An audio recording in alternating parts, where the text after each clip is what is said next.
Hello, welcome to Doodle Babble. So today is a special day. I'm going to talk and draw my life story. Ooh. Well, I already started drawing a little bit and I got disrupted, but that's okay. So we're just gonna continue with this drawing you see here. I started to talk about how I was born in China, near the. If China is a chicken, I was born where the eggs are, so in the south, in Guizhou. And when I was 5 years old, I moved to Beijing with my parents to follow my parents. And when I was 12 years old, I moved to New York City because my parents left there went there before to work and to study. So there I was on the plane with a friend of my parents to move because my parents moved there before. So from 12 to 24 I was in New York City with a little trip here in Amsterdam, where I lived in Amsterdam for 6 months. And before that, I had a teacher who's French at Cooper Union. So when I was 24 or 23, I guess it was 2004, 16 years ago, I moved to Paris. So I started to work at the graphic design agency or studio of Philippe Appelois. Okay, so I learned a lot of things there, how to design. We stayed there for 3 years, so back and forth. I mean, when I came to Paris, I only wanted to come for 6 months because I wanted to take kind of a little vacation, just to try a new. I mean, I was used to trying new countries, but I think for Paris, I just said, okay, I'll just go for 6 months. And finally ended up being, well, today, 2020. What's that? Almost 16 years. Okay, that's interesting. Anyways, so I was always interested in math and science when I was in New York City. And before that, when I was in China, very early on, I was drawing a lot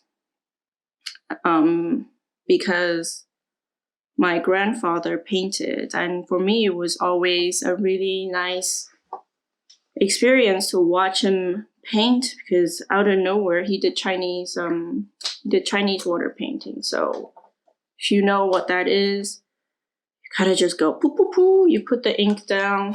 Well, it actually wouldn't be this kind of pen. It would be the traditional ink. But what I really loved about it was that in no time, my grandfather could just paint this gigantic painting of, I don't know, a plant, a tree, rocks. So it was just super amazing. Like in no time, the paper that had nothing on it, that was blank, suddenly had all this life on it. So when I saw him do that, I said, wow, I would love to do that as well.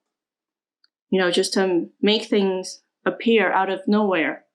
For me, that was magic. So when people used to ask me, oh, what would you like to be when you grow older? I always said, wow, I want to be a painter. I want to be an artist. So yeah, so that was me when I was, I don't know, around 5, 8, something like that. Yeah, after. And when I moved to Beijing, I think, yeah, my kindergarten teacher said to my mom that she saw a lot of potential in me. And I think she saw that when I was painting like ducks. Ducks. So I went to a lot of classes then. Oh, there we go. Little duck. So yeah, and then fast forward to New York City. In New York City, I went to a specialized high school called Brooklyn Technical High School. So it was very math and science. So we didn't even have art classes, but on the weekend, I went to the Cooper Union to draw on the weekend. There was a beautiful program called the Saturday Outreach Program where high school students just came and drew for the whole day. And for me, that was really just amazing because my parents didn't have a lot of money to buy supplies and stuff like that. So it was like nowhere. I didn't have art classes. So this free program from the Cooper Union was just such a gift. And what I remember the most about that was it was a Saturday, and I walk into the room, and was this naked lady sitting there, like in front of everybody. I said, "Whoa, what's that?" And actually, that was how we learned really drawing from observation, drawing from life, the human body, which is just has so many different things to look at.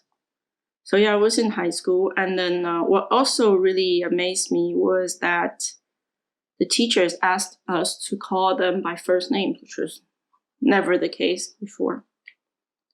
Wow, that was an eye-opener. So I really enjoyed that experience, and that confirmed that I really wanted to do something with art, even though on the other side, I was very gifted. I was in this gifted high school.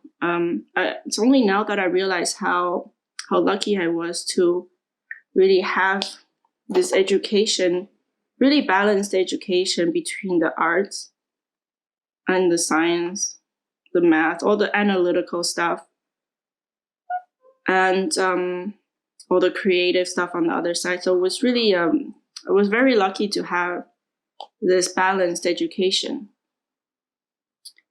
Yeah, so what else I wanted to say about that? Oh yeah, and also about languages. I think from the other video I talked about how before I spoke a dialect of Chinese. When I moved to Beijing, I had to learn the official Mandarin, so I wouldn't sound like a total country bumpkin. So I basically learned that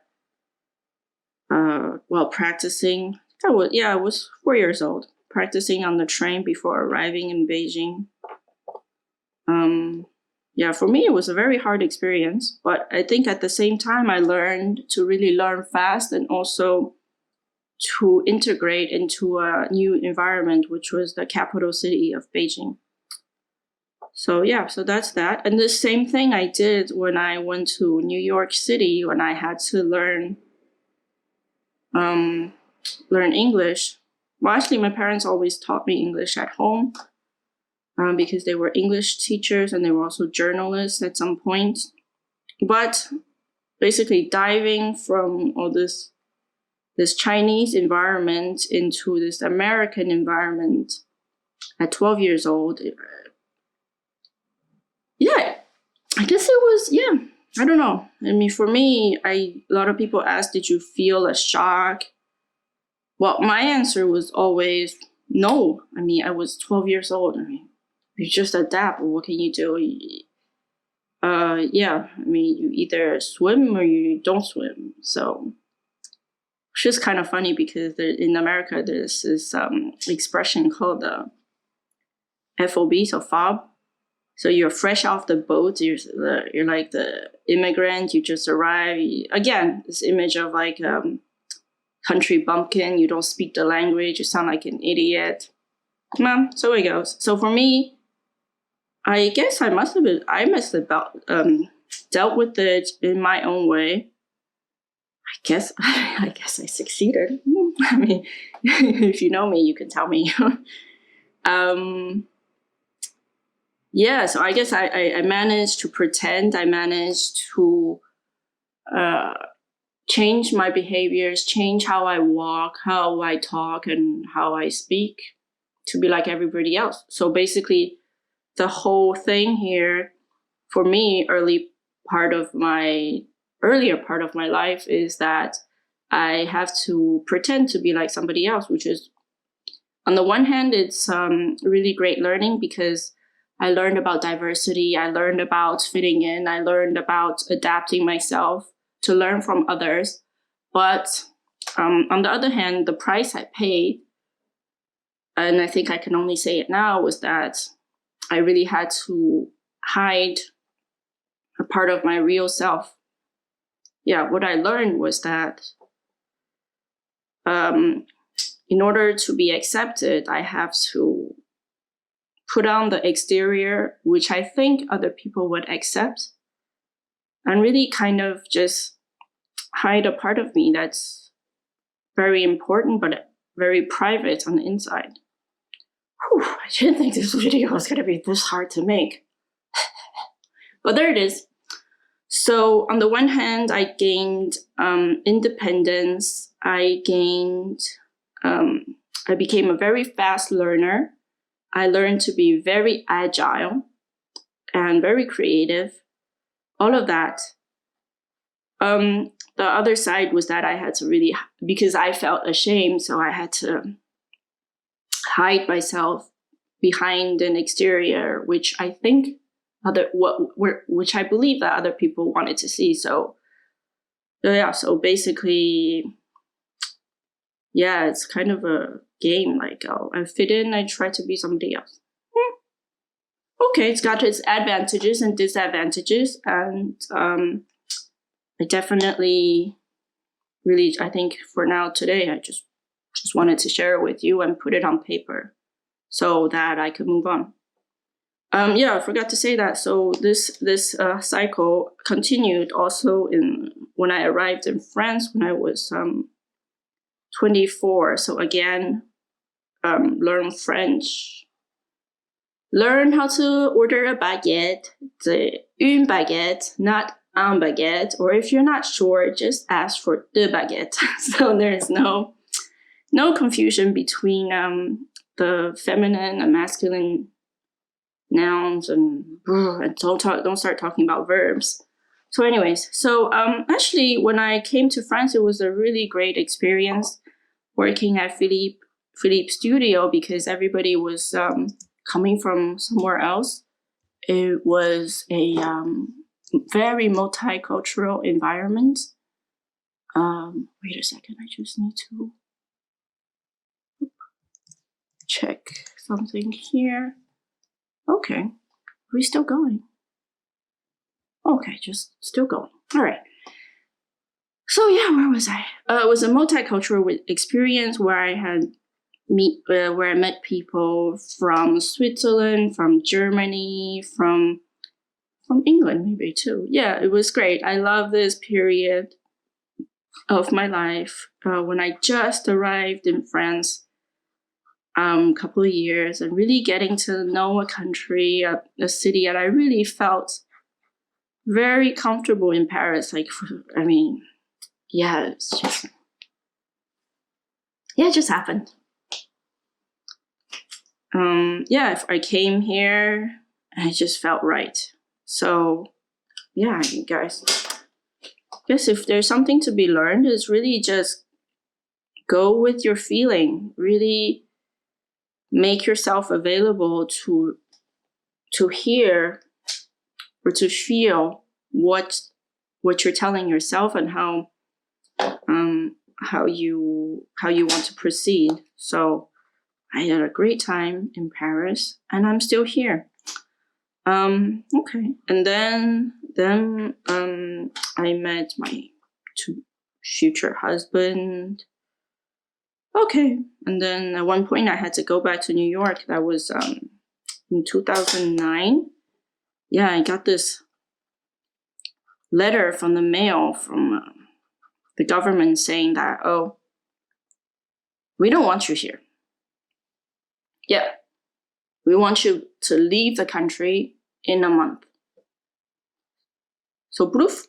I'd be like, what?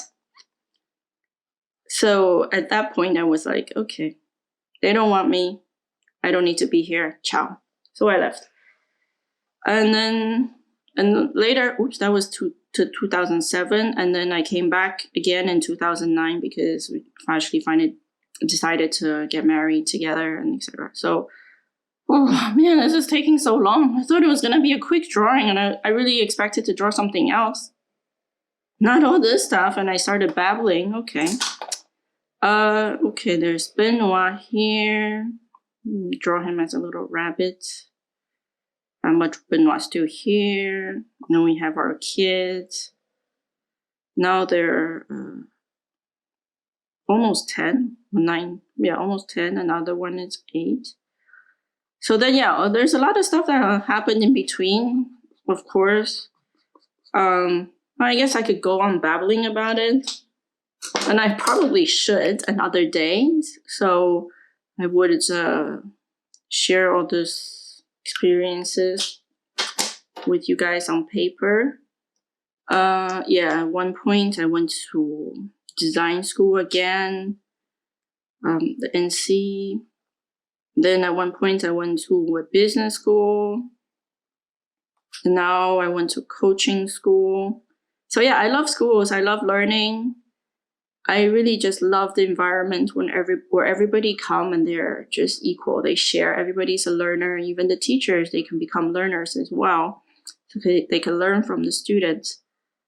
So yeah, this is just done things that I never really thought I would do. I mean, if you ask me here if I wanted to be a coach or be a consultant or to be a designer, I mean, if you ask me young, I was like, I would have never imagined that I would become a French person here. Wow. So yeah, so I'm really thankful for all that has happened. I think we really had a lot of gifts that I've received, which allowed me to do something very important to me, which is to play, to really discover, to really see the world with a beginner's mind.